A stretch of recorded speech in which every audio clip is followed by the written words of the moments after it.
Back live. How are you? Are you good? I'm good, good. How about yourself? Yeah, me too. I'm excited for Good. today for the movie, talking about it. Yeah, and Censor. We are talking about Censor, and I forgot my Blu-ray to pick it up. Damn it! Yeah, Wanted to yeah, show it. mine's Yeah, upstairs too. yeah. Such a great package from Vinegar Syndrome. I like it. Did you have, did you see? Yeah, go ahead. have you been working on your editing skills at all? Like if I Not re- do, not here's my really. Blu-ray here. You think you can just insert it later? Maybe at some point Yeah. I have to watch some tutorials. But did you see the second side release of Censor? No, Did I you see had it? the Vinegar Syndrome Yeah, release. yeah, me too. I don't have any second sight releases. I had Okay. noticed them and thought that like they looked really nice. Mhm. Seems like they've got a lot of special features, but I don't have any. I think the main difference on the disc itself is one commentary that they got that Mm, Vinegar Syndrome doesn't have. Um, But except for that, of course, the packaging is different. mhm. Um, and the only thing I'm missing is a poster. They don't do Mm, posters in their limited editions, which is sad. They only have these like cards yeah, with images from the movie. But other than that, it's like an Arrow release, like a yeah. limited edition from Arrow. Is that one 4K? No, no, No, it's not. okay. No. I thought I heard talk about one of them being 4K, but Yeah, I maybe think it's a the Vinegar Syndrome title should have been 4K, and maybe it's a whites issue because it's region free, and second mm, side has the I don't know, it could but be, could be. second side has the rights for Europe or for the UK, and that could be an Right. issue. I don't know. I don't Yeah, know. I can see that. Yeah, but I would love to see this movie in 4K. Yeah. I mean, it still looked great. Yeah, yeah, yeah. No issues with the image.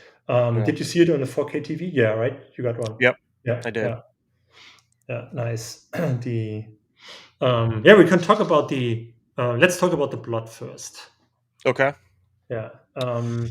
So it's about a censor in the UK.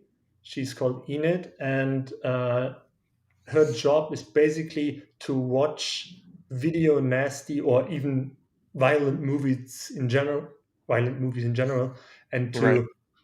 to make suggestions for censoring it to get a rating for the movie, Yep. so the publishers, the distribution companies can get it on the market. And otherwise, we learned that in the movie, when it goes to the video stores, they have to hide it basically Yeah. under the what's it called, the desk, Yeah. and it's not they are not allowed to have it in the open. So Is that yeah, how it was in your guys' video stores there, I or think do they so not? too. Yeah, I think We so. had There like were. we had like saloon doors that you could like see what was behind them, but you weren't allowed to go in there unless you were 18.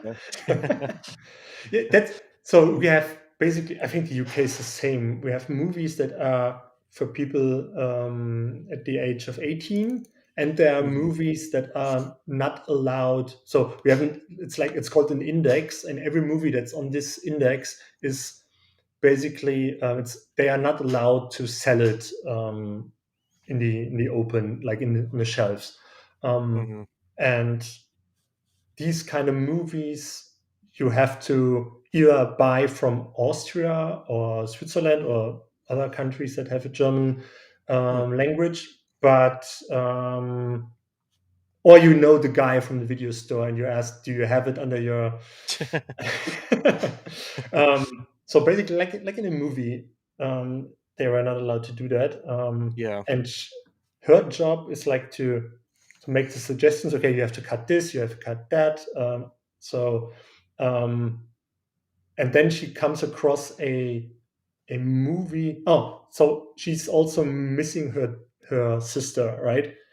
She Mhm. has a sister. I think it's a younger sister, That one is missing since for a lot of couple of Yeah, years. since they were kids, yeah. Yeah, yeah. And she has still issues with the with her past regarding the disappearance of her sister. And then she comes across a movie where an actress basically exactly looks like her sister, Mhm. and then she tries to figure out what's going on. Why is this woman in this movie? And is it her sister? Is it my sister? And she she follows a lead. She goes to the producer of the movie and tries to figure out who's the filmmaker and where do I find him. And yeah, so from there, it gets. I think it's a very dark movie. Mhm. Um, but do you? Let me ask you this: do you consider it a horror movie? Um, no, I'd say it's more of like a kind of like a better version of like Fade to Black, like a psychological kind of character Mhm. study almost, where you're it slash thriller, where you're kind of like getting a glimpse of going inside of Edith. Her name's Edith. Enid. Enid. Enid. Yeah. Enid. Yeah. Okay. You're like getting a glimpse of like going into her mind by the work that she does and her past. So yeah, I mean, I think a lot of stuff gets kind of lumped into the horror genre that I wouldn't Yeah. necessarily call it, but That's yeah, true. I'd say it's like a psychological kind of Thriller. thriller. Yeah. Yeah, I think so too. Um, Maybe the fact that people call it a horror movie helps sell it better. Right. Yeah, maybe horror movies are easier to sell than Yeah. thrillers. And they can put the character on the front holding an axe, and it's like awesome. The cover is great. The Yeah. poster, I made a note of it. I think the poster looks really great, and it's very different from what we get nowadays from movies. Hmm. It's all, basically, every other movie poster is like a you have the three or four main characters with their heads on the poster, and then that's a big title and Yeah. yeah, but this one is different. So is the movie. I think it's a yeah. You get a. I heard a couple of people talking about it and calling it like a Lynchian movie from like Yeah. David Lynch style, and I get that. And I heard a podcast with the director, and she told the guy from the podcast host that she's a very big fan of David Lynch and was very inspired by him. Blue Velvet was her favorite David Mm. Lynch movie. And I think, at least at the end, you know that's the case, that Right. she's Yeah. David Lynch inspired. Yeah. Right. But yeah. Yeah. I had read other things saying that a lot of people were comparing it to I can't remember which one it was, but it was either Argento or Fulci, and I was like, Okay. I'm not really seeing either of those. Maybe like the music and stuff Mhm. like that, but other than that, yeah, I got way more of a Lynch kind of vibe from it. Yeah, yeah. I'm not an expert on Fulci or Argento, but I heard also heard somebody talk about it's a throwback Italian horror. It's not a slasher. It's hard to pinpoint what it really is, except for a Yeah. psychological thriller. If you go into the horror genre, then it's very hard to pinpoint and Right. compare it to any other movie. Maybe that's why they were comparing it to Argento then, because Argento did like Suspiria, right? Mhm. Yeah, Yeah. maybe that's why I heard that they were comparing it to Okay. like an older like Italian kind of suspense kind of Mm. movie, Yeah, but yeah. I didn't see that much in this. Uh, um, I think let me check my notes here. The fact that it's her first the director is a woman, and it's her first feature length movie. and that's impressive. I think Yeah. the movie is incredible. The direction was incredible. The camera Hmm. work outstanding. Everything was almost perfect. Yeah. And for the first time, wow, I'm impressed. I have to say. Yeah. Did you I agree. feel the same? Because I think the movie can make you uncomfortable because when you see she works as a censor and she's in the what's it, the movie room where they watch the movies and decide, okay, that's gonna be cut and that as well. And you see her watching these kind of movies and you know the movies they are Yeah. seeing.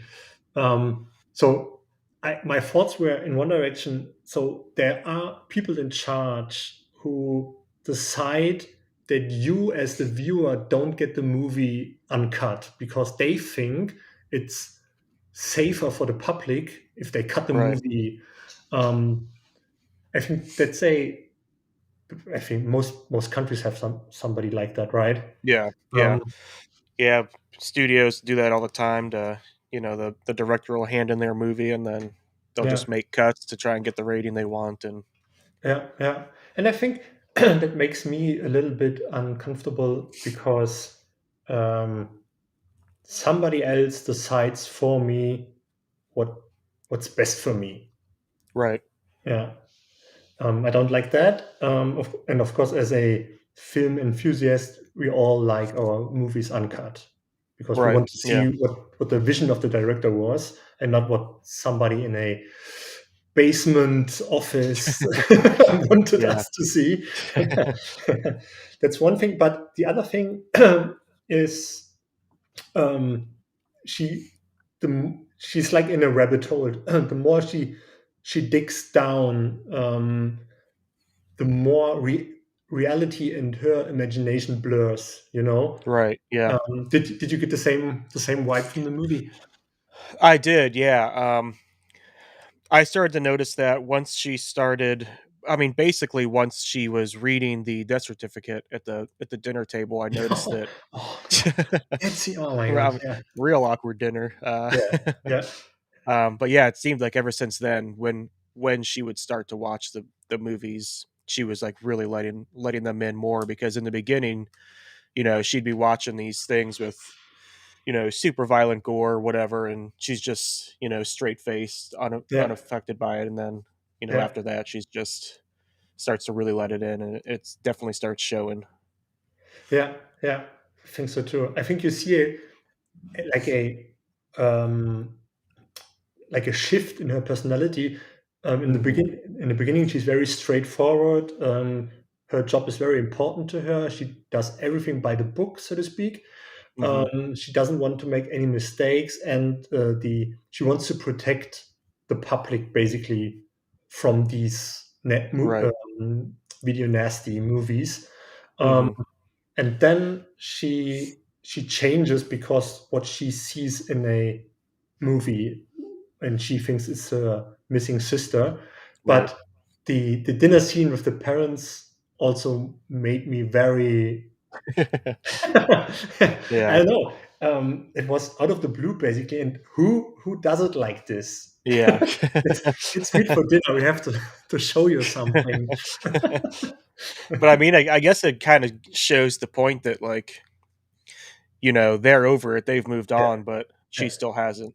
They're yeah, trying to talk about what's good on the menu, and she's like slipping into depression at the table. yeah, yeah, yeah. So yeah, Who's right, the parents or the daughter? yeah. Yeah, the I think her her obsession. Can you call it an obsession? I think so, right? Because it would have been like Um, I don't know, yeah, 25 years or yeah, so, maybe longer. I don't know. yeah. I would say that, yeah, but like Yeah, a weird obsession because yeah, yeah. she doesn't know why she's like And obsessed with it, kind of. probably because it's not for her. It's not solved yet because there's a an open loop. She doesn't know what happened to her sister, and she won't give up on her basically. Mm-hmm. but her parents gave up a long time ago and are ready to move on, Right. with the final decision to have a death certificate. Yeah. Yep. Um, okay, so she sees the tape. What was the movie called? Don't Do go you in the remember? church. Yeah, right. Yeah, basically, No, no church in sight. no, no. It's also funny. Yeah, just a what was it? A trailer? Was it a trailer or was it a So it looked like a cabin? old wooden cabin. Yeah. Yeah, yeah.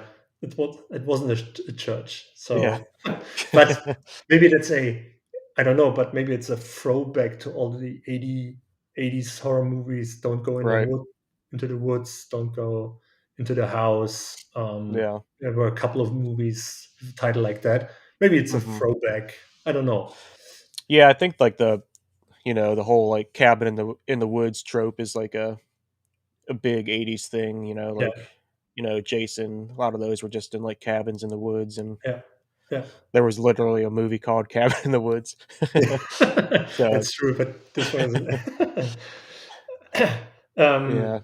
I think the whole sequence with the sisters in the woods, and then the wooden cabin with the I don't we at that point we don't know if it's a murderer or a psychopath or something like that. Right. It's just a big man looking scary, um, and they are playing in the woods, and her sister goes into the cabin to the guy, and then we cut back to the reality. Mhm. Yeah, I think the um, the way the movie is cut, so we get a glimpse of her imagination or a glimpse of the movie itself, that she's watching in the office, and then it's always different for her when she goes out of the office.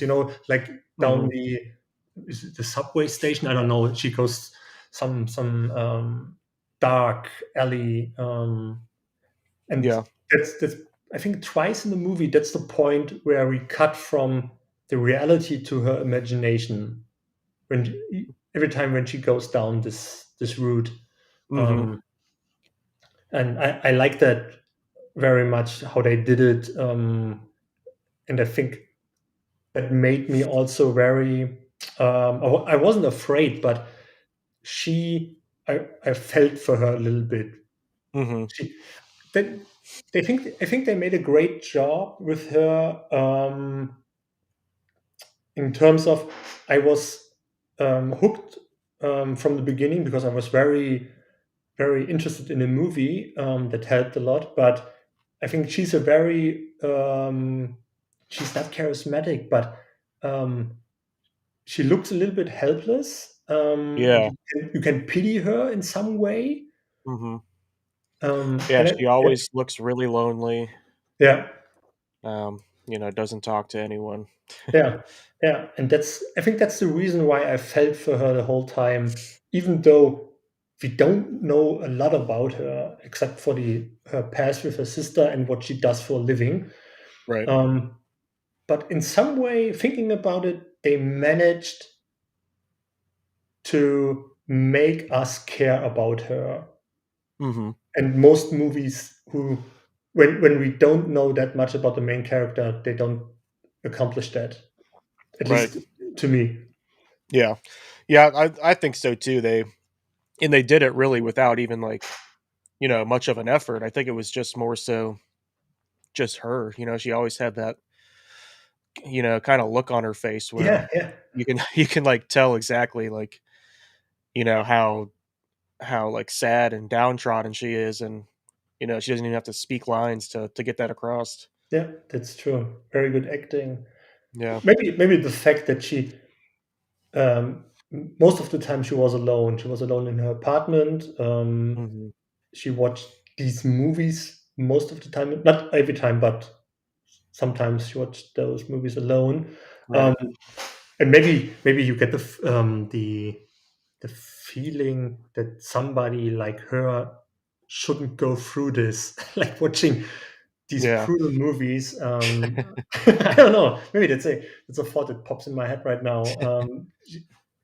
Even though she takes her job very seriously, and she know what she's doing, um, you kind of feel sad for her.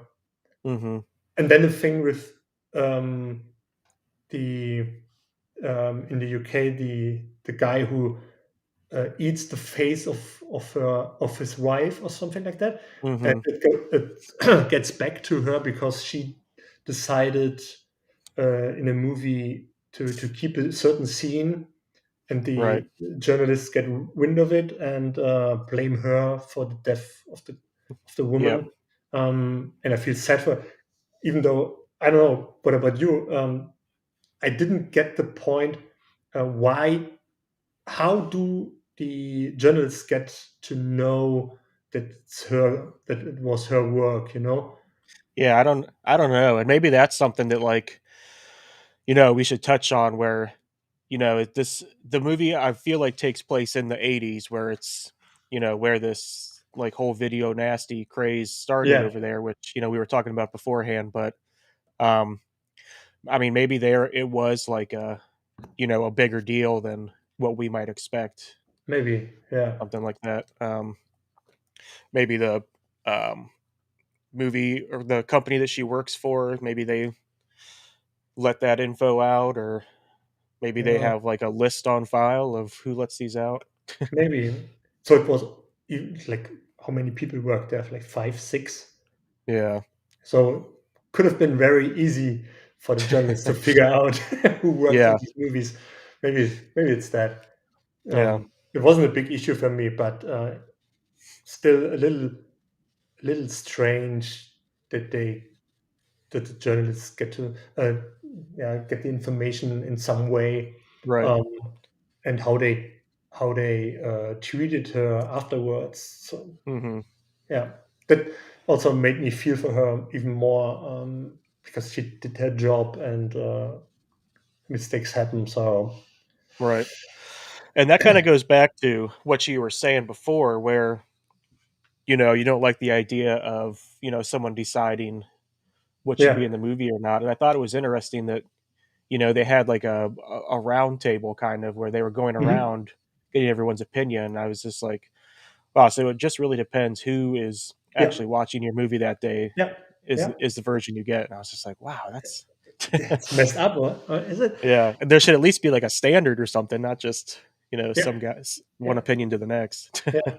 Imagine one of the guys in charge have a bad day or a good day and let everything pass. Yeah. I don't Yeah. know how it works in Germany, to be honest, but I think there's like a backup. Maybe two people watch the movie and decide. Mhm. So somebody can watch over the shoulder of the other guy, and if one decides, oh no, let's use the scene where the woman's face is eaten. Let's use it in the movie. I like it, and the other guy says, Right. no, we can't. You can't do that. Yeah, Yeah. but she has the power, most of the time, to decide what gets cut and Right. what stays in the movie. Yeah. So then another thing I have in my notes here, speaking of that killer who ripped his wife's face off or whatever, they said that it was, because he was watching these movies. Mhm. Do you think there's, in your opinion, do you think there's any like correlation to, you know, people watching these like ultra violent, ultra gore movies and becoming like, desensitized to it and acting out on them?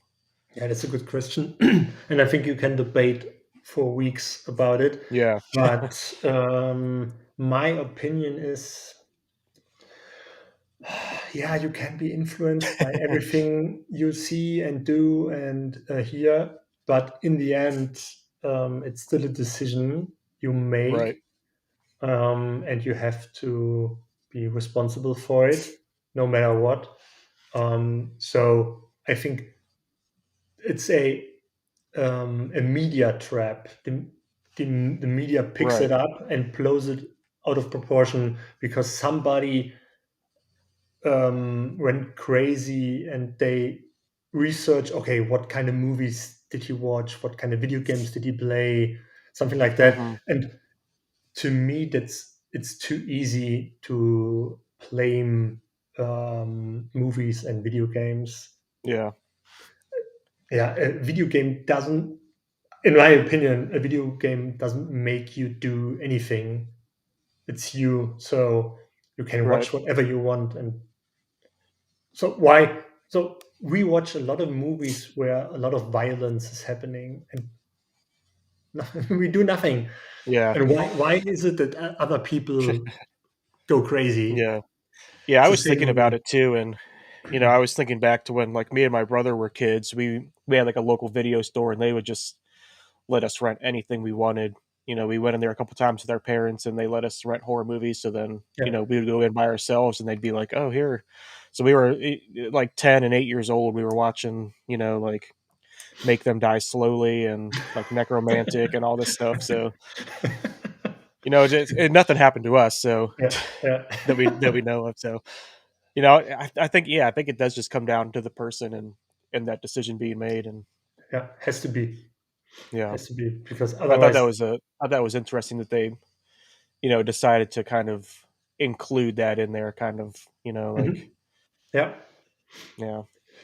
What do you think about the scenes where she goes basically on a hunt and is searching for the movies that the director made, where the girl was in that looks basically like her Yeah, sister. She goes to the video stores and searching for the movie.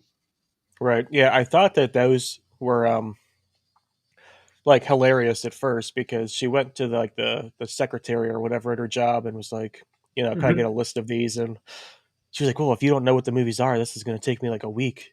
And now we just like get on Google and we can bring it up in Yeah, a matter of seconds. yeah, But that's true. um, yeah, I thought that was cool, and I thought that it was when she was talking to the guy at the video store, and she was saying like the guy was like, "You don't, a girl like you doesn't want to watch a movie like that," and Mhm.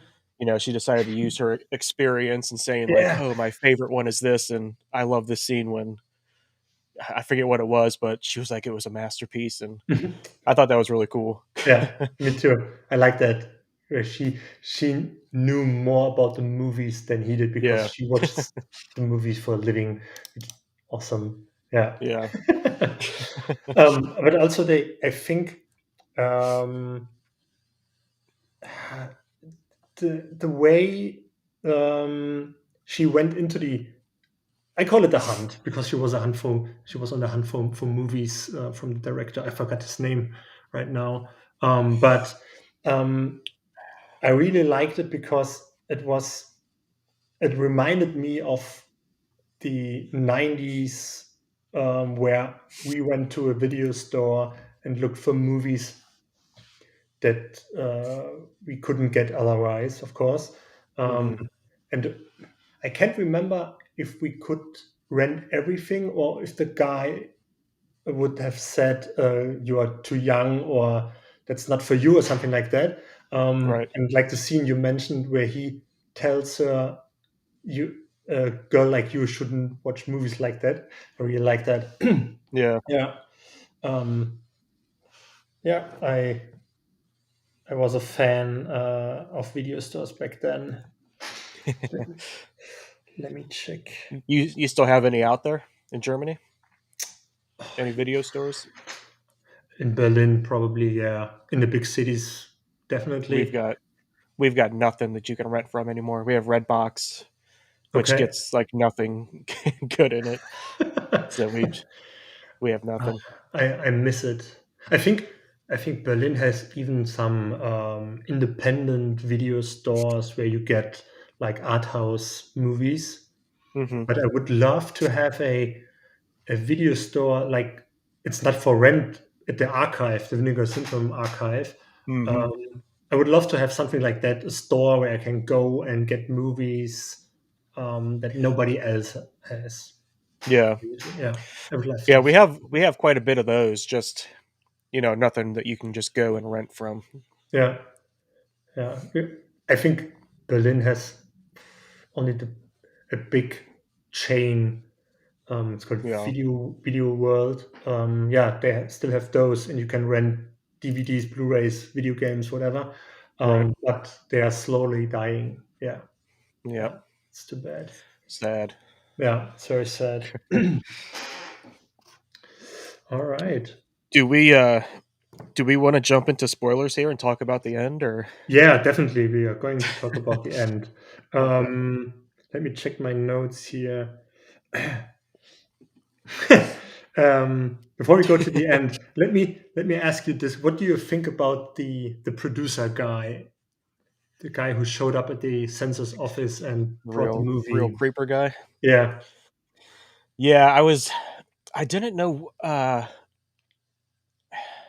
Well, I mean, first off, yeah, he was like a typical like '80s producer creep. Um, Yeah. but I didn't know if you should like take what he says at face value. Like I was getting confused where he was talking about it being the girl's last movie, and Hmm. she's like run her what do you say like run her lifespan or something like that. Yeah. Yeah. So it's and that could have just been him saying like, oh, she's getting too old for these movies, and Eden took it as In it. something. Enid took it Yeah. as something else. But Yeah. yeah, I thought that whole scene was kind of. I mean, it was like good, but it was kind of like kind of cringy to watch almost. good, good 80s style. Yeah. I heard in the commentary that the actor had not sun spray. He had like a brown tan from Hmm. and they sprayed it on him to so made it look like he's a little darker than he actually is. I think maybe it's like he's a producer, he has money, and he just came from his vacation on the Right. Bahamas or Yeah. something like that. Um, Yeah. and my first impression of the guy was okay, he's not dirty, but there's something about him that's not right. Um, Hmm. and he didn't do anything except for bringing the movie to the office to get um, an opinion and get a rating, basically. Um, but you, my first impression, like I said, was okay. This guy is in some way going to be dangerous for her. Even Right. maybe I thought about maybe he is bringing her into a world like and there's something I draw a comparison to like 8 millimeters with Nicolas Cage, Hmm. like a snuff movie where the violence is real. And Hmm. I thought, okay, he's the guy who brings Enid to a world of filmmaking where the violence is real, and she Hmm. gets in danger, but it's not that at all. Right. And we can go into spoilers here because he doesn't make it very far. but, So sadly doesn't make it. but I liked his the so she goes to his house and she wants to know where the filmmaker is that made a movie with her sister in it. Hmm. Um, and then I think he tells her, right? Yeah, yeah. And they talk I think about it, and I think he just said it's like in the woods or something, right? I Because then can't. she gets the file at her job with the actual All address, right, and yeah, yeah, yeah.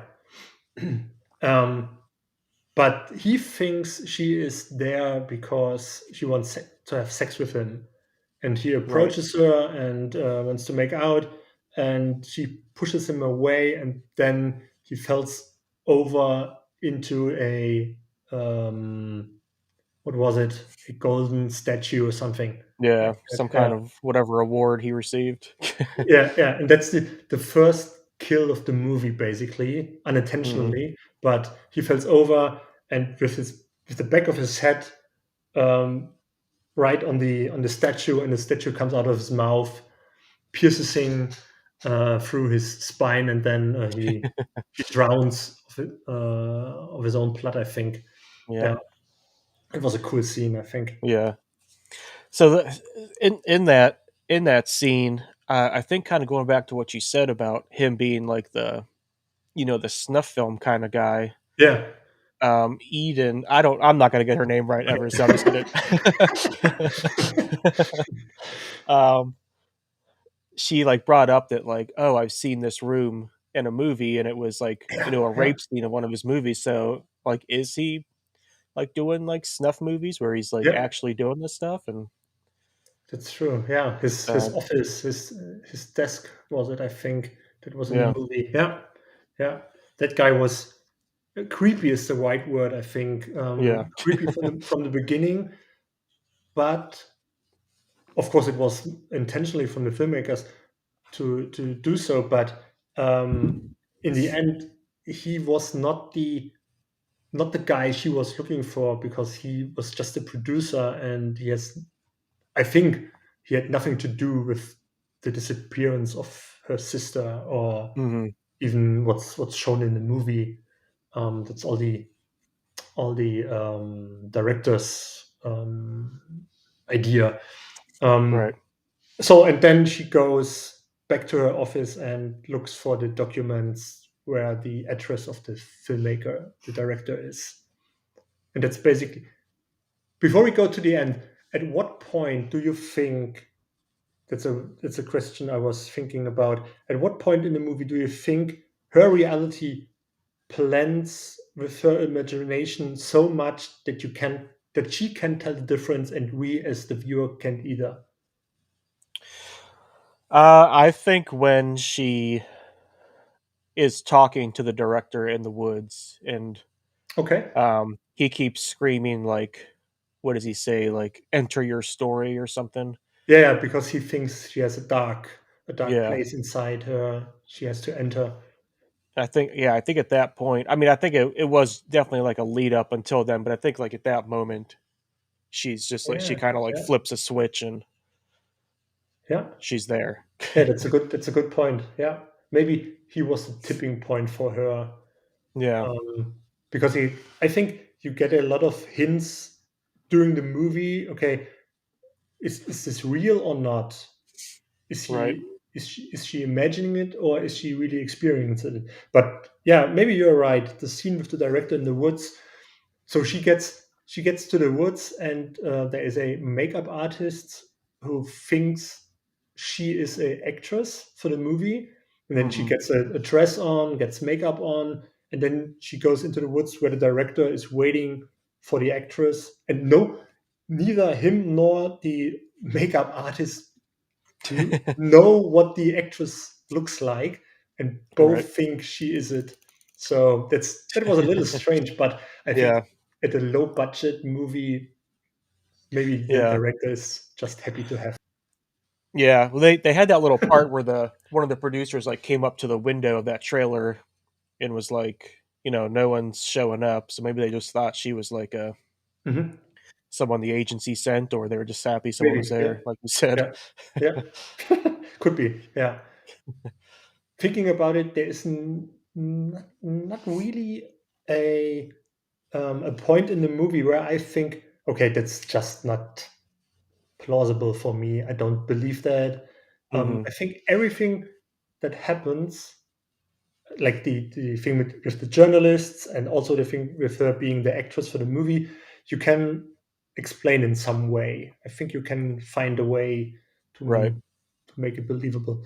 Okay, so she goes into the woods, is dressed and have she has a little bit of makeup on her, and then the director is with a camera and saying to her, "Okay, go into the light and show me what you got," something like that. Right. So what happens then? So then, and this was something I noticed like throughout the scene, is it's like, the movie is kind of like letterbox the whole time, and then as soon as that part starts, it goes kind of into like the square aspect ratio. Mhm. Kind of like looks like you're actually like watching the movie. Yeah. Um, So she's kind of just like wandering through the woods, with their bloody dress, and she gets to the same cabin that was in Don't Go in the Church. Yeah. Yeah. um, and I don't remember if she saw her sister out front of it or not, but she ends up going inside of the cabin. Um, and her sister and who I believe they end up calling the Beast Man are in Hmm. there. Yeah. And E Knit. Nid Enid. Enid. Yeah. Enid, yes. Enid. Yeah. You got it.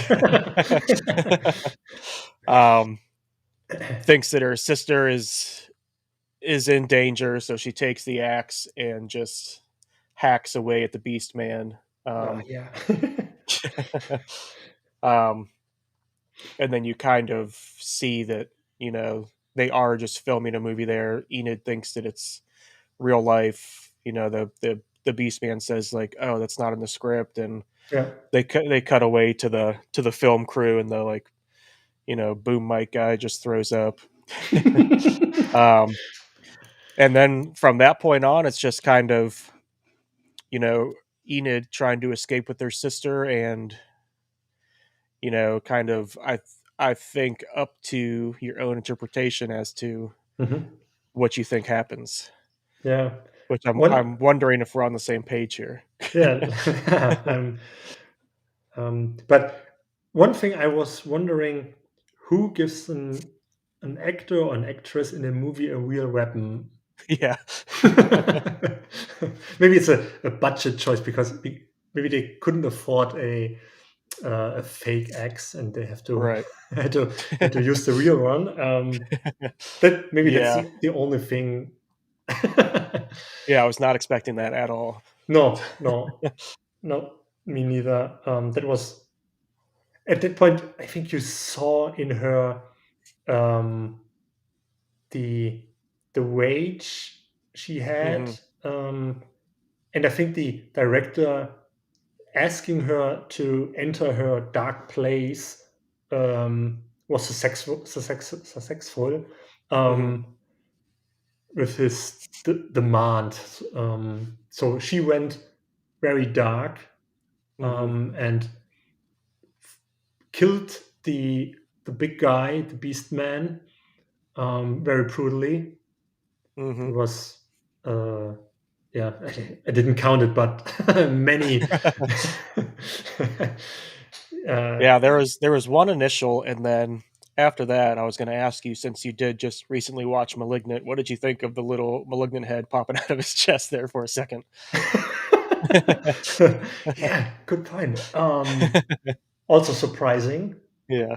Um, yeah, I didn't thought about the malignant thing, or did I? I can't remember. I watched it last week, but the her reaction to it was okay. Yep. Let's do a couple of more Yeah. X I don't want to look slashes. at you anymore. No, yeah, and then the also one thing that I noticed, nobody reacts like they're supposed to. Nobody cuts in, tries to prevent her from keeping Yeah. killing. Um, the director just stands in the door, and the boom arm mic guy throws up. Yeah.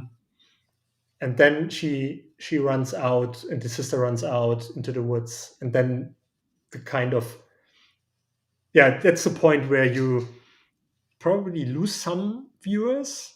I think not Yeah. everybody, I think, would like the ending that's shown. Yeah. Yeah. Well, kind of before we get to the end, I, Remake I'm it. I just Be. now started thinking about it, where the producer was like, "This is going to be her last film." Mhm. She's reached the end of her lifespan or whatever. What if the plan was like for the Beast Man to actually kill her? That's why Mhm. the axe was real. Yeah. Yeah. Yeah. True. That's But true. probably not. Pro, but could be. Could be. I Hmm. like I like these kind of movies where you can think of different. answers for the plot. Hmm. The movie doesn't give it to you. You have to think for yourself and coming up with different theories. Um, yeah, I like that. And you could Yeah. be right. You could be right because it was so vague what he told her. Right. Yeah, very Yep. could have been both ways. Yeah. Yeah. Yeah. I saw there were like what, like 4 or 5 commentaries on here. I might have to actually listen to them, Hmm. see if they go into that at all. Yeah, maybe. Yeah, good point. Yeah, yeah. I didn't make it to the end with the commentary I started, but Hmm. it was very the commentary with the director and the cinematographer was Hmm. really interesting um, because so it's her first feature movie and you get a very raw sense of the filmmaking when she talks about it. And I Right. like that. And I like that. And they really talk to each other. Oh, you thought this in this scene, and then you made it like this. Like you talked about the round table scene at the censor's Hmm. office, and they talked about it because it was difficult to shoot with so many people in one room talking to each other, and you have to hide the camera, so you can just basically use one camera. Right. um, yeah, that was interesting Hmm. to hear how they made it. Yeah. Yeah, yeah, Yeah. I think, and I don't know what the budget on this movie was, but I have to assume it was relatively low. But I love when, you know, directors and cinematographers are forced to get creative like that. yeah, I think it, yeah, really ends up giving you a better, a better product in the end, yeah, and it's not just, you know, computer effects just hiding stuff the whole time. yeah, yeah. That's also Yeah. something she talked about in the podcast I heard. So her advice to upcoming filmmakers is to be not constrained by the budget you have. You have to be creative and find solutions. Hmm. Not everything has to happen on a spaceship or in a castle. Go out and find an interesting place to shoot, Right. and make it happen with the stuff with the money you have. Yeah. I can imagine. I don't know, but I can imagine that a lot of people try to do a Hollywood production on $1,000 or something like that. Right. Yeah, because I think YouTube plays a huge role in the expectations people have on video quality. Yeah. Yeah, I think so too. yeah. Okay, let's talk about the ending. What what did Let's you talk think about about it? Let's tell me what the ending was like for you. it. Do you want me to say like just how I felt about it, or what I think happened first? Yeah, let's go with the letter first. Yeah. Okay. What what The the latter, you mean the yeah, last thing I said? yeah, yeah. um, so I think that she took the girl. I think that stuff actually happened. I think she took the girl to her parents' Hmm. house. Um, and it was kind of like flashing back and forth between what she was picturing, what was actually picturing. Um, Hmm.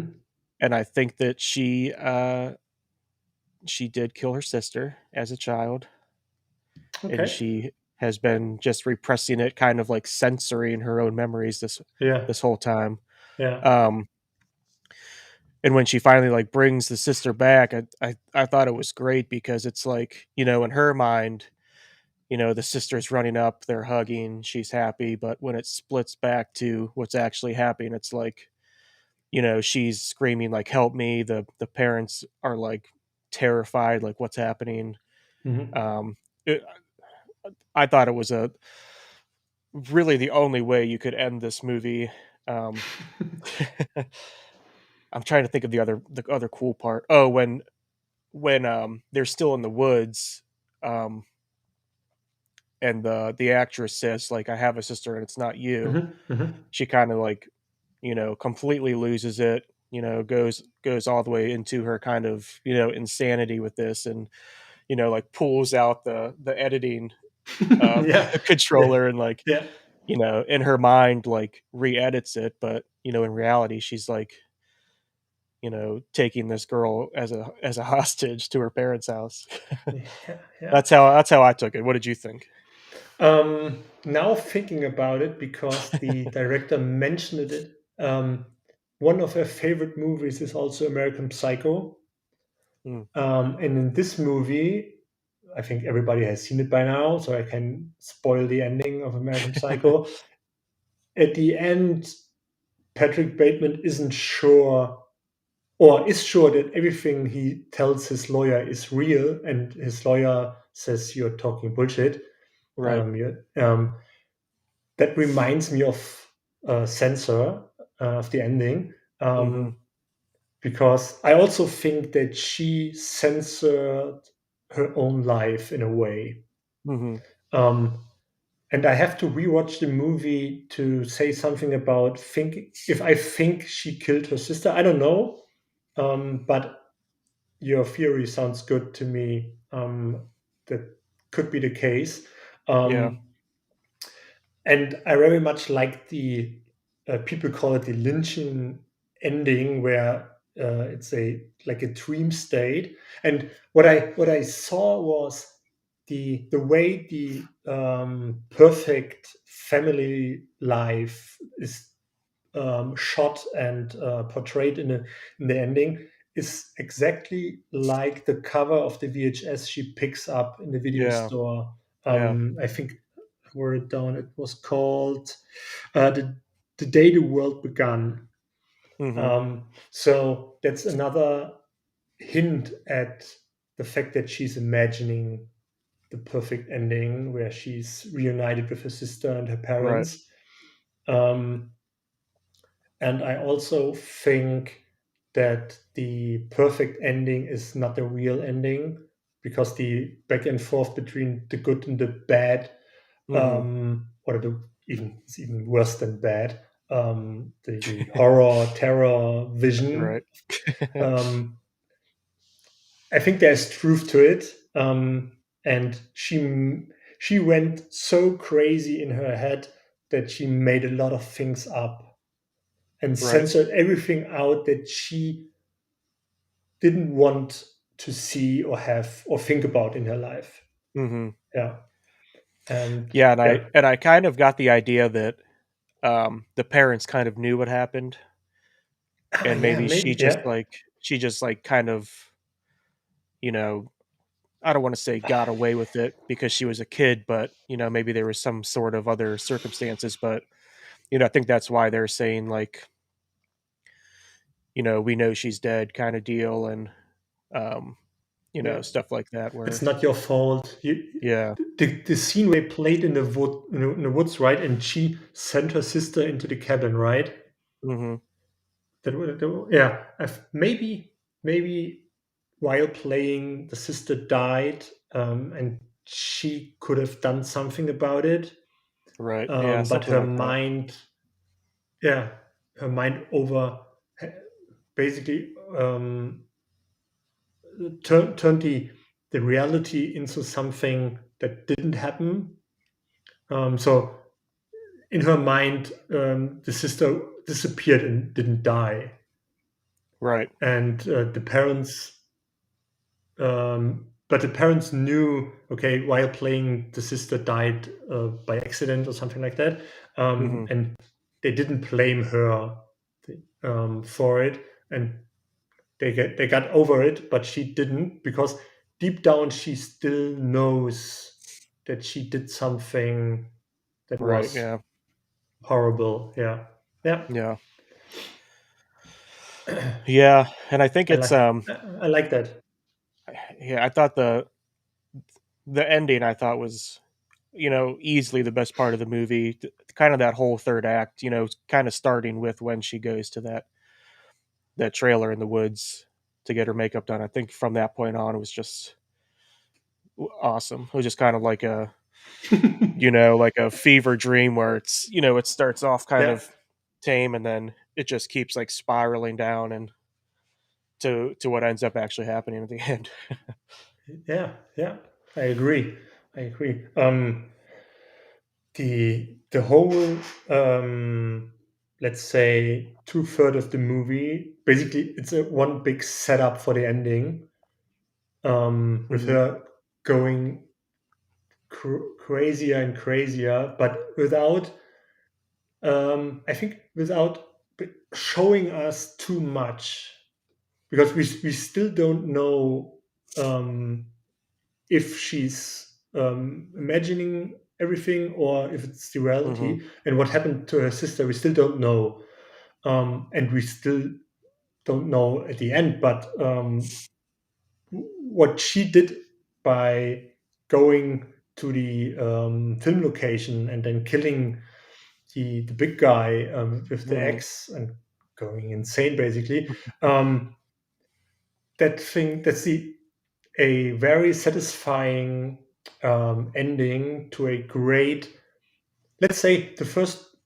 two-third of the movie, thriller, psychological thriller, and then we Mhm. have a video nasty horror ending. Right. Yeah. Yeah. I can see Maybe, that. yeah, and that's a Yeah. very good. That's amazing, for a first-time, Yeah. director. Yeah. I Yeah, didn't know it was her first movie. she told the host of the podcast I listened to. No, it was in the commentary. She herself did a couple of scenes in the beginning of the movie as a, um, when Enid is watching some video nasty movies, and there are a couple of frames where you saw like a bloody, girl, with dark hair. That's the director. Hmm. So she did a couple of scenes, herself for the video nasty censoring work that Okay. Enid is doing. That's interesting. Yeah.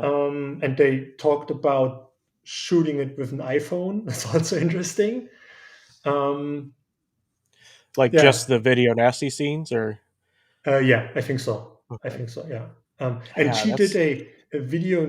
It's a short movie called Nasty. She did that before Censor as a, mm, let's call it a playground. She had the idea for Censor, I think, before Nasty, but she did Nasty to get experience and to try the Hmm. material. I think that was the idea. I have to go back to Yeah. the commentary to be sure, but I Huh. think it was the idea. And she did like a couple of short movies and a couple of music videos Hmm. before doing that. Um, and now, from what I've seen in the Twitter sphere and what people are talking about the movie, I think she's on a great, direction, Yeah. for her career. I think we can be excited for her next projects. Right. Yeah. Yeah. I am. I don't know. Does it say what she's got coming up, or? No, but she's working on a new script. It's an adaptation, but she didn't say anything Hmm. more. I don't know if Okay. it's a horror movie or something like that, Okay. something different. I don't know. But also, with a if you do something like Censor for your first project, people are expecting Right. at least the same level for your next project. Yeah. Um, yeah, it's going to be Yeah. interesting if she I'm can. trying to think what other director has been like that, where their introductory movie was so good that it's like, how do they Um, follow that yeah, up? yeah, I'm not too good with names and their, filmography, but I think Richard Kelly, Donnie Darko was his first movie. Hmm. That was incredible, Yeah. but afterwards, nah, not so much. Right. But his Who's? debut was great. Also Tarantino, Hmm. Reservoir Dogs. But I think Tarantino is a different breed because he consumes pop culture like nobody else, and Right. I think he knew more about making movies than before he made Reservoir Dogs than anybody else making his Hmm. first movie. Yeah, so Yeah. he's different, but still, he had a great debut. Who's the director that did like Noah and the wrestler. Um, Darren Aronofsky. yeah, yeah. I think he was one. I think his first movie was like Pie. I If I'm think, thinking of yeah, the it right could be, thing. yeah. And I remember back then they were saying like, great directorial debut. How do you follow this up?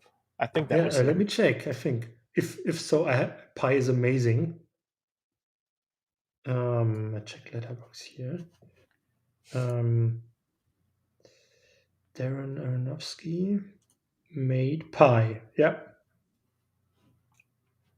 and then he made Pi is 98, and then Requiem for a Dream is 2000.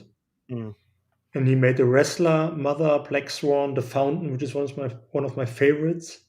hmm Um, yeah, yeah, right. Yeah. So yeah, he kept it up. I guess that's not a good example. But it's also an example for you can make it. Yeah. You can make it happen. Yeah. Nice. All right. So what's your? Mm, I try to think about a cool rating. um, I don't know. we could just do statues statues through the mouth. Yeah. Okay. That's usually Robert's thing, and Yeah. sadly he's out of Yeah. order for today. Yeah. Okay. So how many statues through the mouth would you give this movie? um, when I was first watching it, I was thinking like three. I was just like I was hoping for more, and maybe it was Hmm. just like super hyped for me. But I kind of just wanted more into like the video nasty world and Hmm. stuff like that. But yeah, I watched a couple special features for it, and just talking about it now, I think I'll go with four Okay. statues through Nice. the mouth. I got it. Nice. What about you? I give it 4.5. Um, I can't really remember what I was hoping for the movie to be, but Hmm. um, I'm more than satisfied with what I got. I really enjoyed it. I didn't expect it to be like that. Hmm. Um, I didn't know anything about it going in, but I saw a lot of people praising it high enough for me to be excited. And Right. for Vinegar Syndrome, putting it out as what was their first VSP? Yeah, it was the first, Yeah. right? Yeah. Yeah, yeah, in a great packaging. Um, Made me also excited for it, and I was not disappointed, not at Yeah. all. Yeah, I think Awesome. yeah, it could be. It's a great thing if you don't know too much about a movie, and you can be very open-minded. Hmm. But I also can see that people are put off by the ending. But I liked it, and Yeah. I think you too. Yeah. I thought it was the best part, and I think it pays off even more if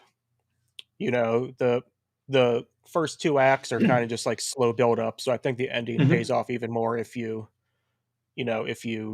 make it through the first two acts and keep giving it a chance. It's also nice, very short. I think was Hmm. under around 90 minutes or even shorter. I I can't think so. remember. Yeah. Yeah. Also, the way the movie is structured, it kind of reminds me of Once Upon a Time in Hollywood, because you get the very payoff is the ending of the movie. Hmm. The whole movie is great, but the ending is so much over the top.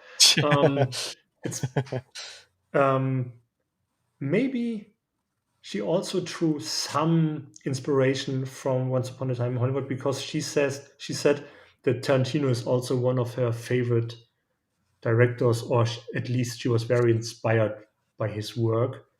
And Right. maybe she saw Once Upon a Time in Hollywood and thought, "Oh, that's interesting that the ending is so over the top and compared to Yeah. the rest of the movie."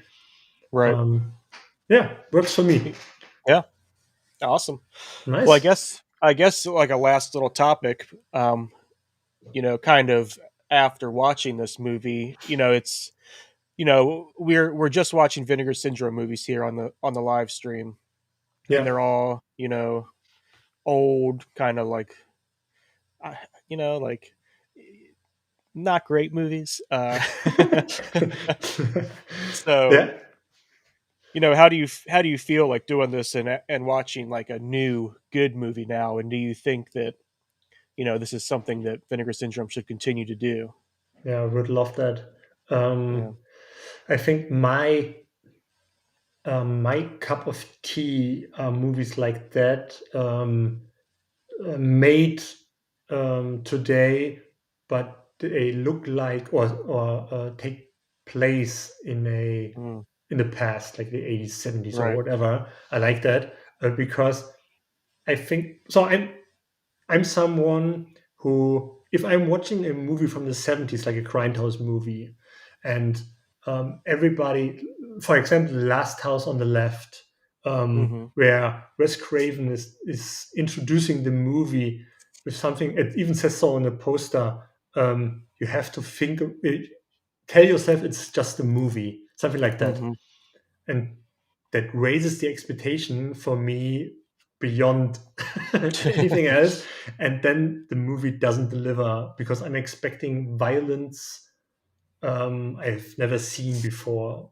Right. And a lot of grindhouse movies have that they cut away from the violence, and nowadays they m- they make it, they make the violence Hmm. in the movie um, looking good, and they don't cut away too often. Right. And I like that, and I want to see it in these movies. So I prefer movies made today, but taking place in the past, to Right. movies just from the past. Hmm. Yeah. What about you? Yeah, I feel the same, especially when it's like this kind of time period. I think was is like my sweet spot for horror films. Hmm. Like 80s, late 80s, kind of that kind of whole era. But yeah, I think that it does kind of present a different kind of film when it's about that era, but with today's kind of way of filming. Hmm. It's we've seen. I'm trying to think of some of the movies that they were watching in Video Nasties. I know there was, or in this movie, I know there was like Driller Killer. I saw Hmm. Yeah. um, where they show it, but it just looks so obviously fake that it kind of takes you out of it. Watching it nowadays compared to if you were in the '80s watching it, you were like, wow, I think Oh, he's really yeah. drilling that guy's head. Yeah. So I think I like that we can like go back to that era with today's kind of filming style and Yeah. Yeah. kind of get what we didn't get a lot of back then. Yeah. I think about it quite often. Did we um, are we so used to the violence in movies that what they made in the 70s and 80s doesn't move us at all? You Yeah, know, um, are we so? I can't think of the English word right now, but maybe we have, desensitized. yeah, desensitized. Yeah, you know, yeah, yeah. Um, because, like I said, these 70s movies, some are good, but back then I think they didn't see anything, or they didn't know what's possible Hmm. with making movies yet, because they had no budget, and not too much was made that they could steal from, Right. um, I think the after maybe after Alien and after The Thing and after Terminator, they Hmm. knew, so in like science fiction movies, they knew what's possible with practical effects. Right. Um, and thinking about Terminator, the scene with Schwarzenegger in front of the mirror popping out his eye. That's also Yeah. terrible. It's very terrible. Yeah. But yeah, I think the 80s and 90s had a lot of that more information what they could do in a movie than in the 60s and 70s. So they Yeah. tried their best, um, but not everything works for me. Right. Yeah, Yeah. Yeah. I hope that, as much as I enjoyed New York Ninja, I'm really hoping that Vinegar Syndrome kind of concentrates on, like modern horror in their VSP lineup. yeah, I hope so too. Yeah, Yeah. yeah. Nothing against.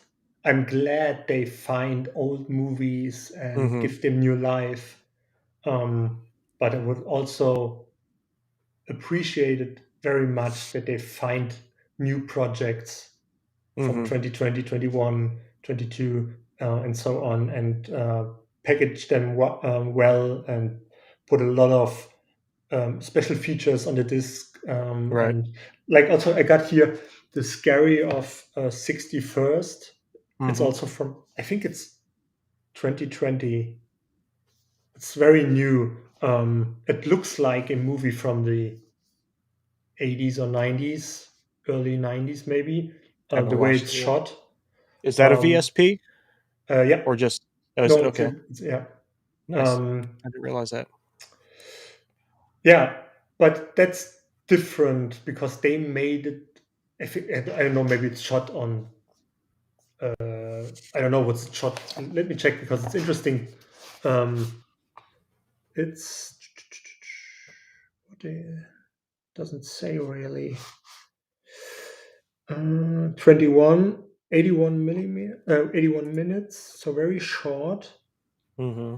and it's paying homage to the 70s Euro horror. Okay, it's gel heavy 16 millimeter, so Hmm. it's very grainy. Looks interesting, and I can go with that. But yeah, I hope Vinegar Syndrome keeps that up, putting out old and new movies that nobody Yeah. heard of before. Yeah. And I hope, let me say this, I had a brief interaction. I told you this on Facebook. I had a brief interaction with the director of Censor on Twitter, and maybe I get her on the show to talk to her about Censor, um, because the filmmaking is so incredible that we. Yeah. I want to know more. I want to know more. Yeah. Yeah. That'd be awesome. Yeah. Yeah. Yeah, so do Nice. you got the Scary of 61st, right? You have it. Yep. I Yeah. did. I tried to watch it last night and it didn't play very long on my player. It Hmm. froze at the 22-minute mark and either skipped a chapter or went back to the main menu, which is really I saw annoying. someone else post in one of the Vinegar Syndrome groups that exact same thing. That It was was me. like the 20. Was it? Yeah, it was me. Oh, maybe it was. Maybe it was. Yeah, yeah, It was like I was kind of half asleep when I read it. yeah. Don't worry. Yeah, so I ordered a Blu-ray player Hmm. to figure out it's the disc or my player. Yeah, Okay. let's see. But Nice. that's also a VSP made. You could also say that New York Ninja is made in 2021. Mm-hmm. It wasn't Yeah. shot in 2021, but they made it in post production last year. So maybe Yeah. the VSP line is supposed to be this kind of okay, we just take movies from the last couple of years and Right. Yeah. Maybe. yeah, would be I great. don't know if they. I don't know if they ever said like. I'm sure they kind of explained what the line was for, but I didn't see it. But yeah, that'd be good if it was that. Yeah, yeah, I go check. That's also interesting to know. All right, Yeah. nice man. Yeah. I Great think we talk. think great we covered movie. that movie. Yeah, I also like it if we go a little bit deeper and but like we said last time, if the movie is really good, we have no. Last time we said the better the movie, the less we talk about it because we Yeah. just complain about the. Uh-oh. What? So that fear is also gone now. But I think Sensor has a lot of talking points you can Yeah. go deeper in. Right. Yeah, I think there's a lot of like self-interpretation to kind of share to see what Yeah, other people thought of it. yeah, yeah, and Yep. that's something I really like. I also think about. I think I already made it, but a list of movies where you can question everything that happened after the ending. Right. Yeah, I Yeah. think that goes into. I think I put it on the list. Yeah, Yeah. Yeah, I would say so. yeah, nice. All right, Yeah. cool. Oh well. A little bit longer than usual, but Yeah. We'll have to figure out a movie for next week. oh yeah. We can make a suggestion. What do you think? What would you like to talk about? Um, I'm kind of, I mean, I would obviously, I don't know if you got your January package yet. Well, you probably Yeah, did if you got yeah, Scary I got. 61st. Yeah, Um, I'd obviously be okay to discuss Dead Heat. I knew it. But I keep hearing like such varying opinions on Fortress of America that I think that would be interesting to watch to see what side of it I fall on. I have to. I think that's the one I didn't order right away. I have ordered. Yeah. Or was Oh, it was that maybe not included? was it in a package? Oh no, it wasn't. It was No, it extra. wasn't. Yeah, yeah. Yeah, But I ordered, but I won't get it until the end of February. yeah. Um, well, we can try that. We can try Curfew. Yeah. Um, either of those, or we can do Scary of 61st. I'm okay with either of those. Or we can Um. jump into something older. There's just so many choices. Yeah, that's true. Let's go with curfew. Okay. And if Robert is on board next week and he agrees, then we go with curfew. And if not, the Scary of 61st would also be great. Okay. If it plays on my player by that Right. time. All right, nice, Okay. cool. Sounds good. Then we are off and see you next time. Right? Yeah. Catch us next time, guys. Bye.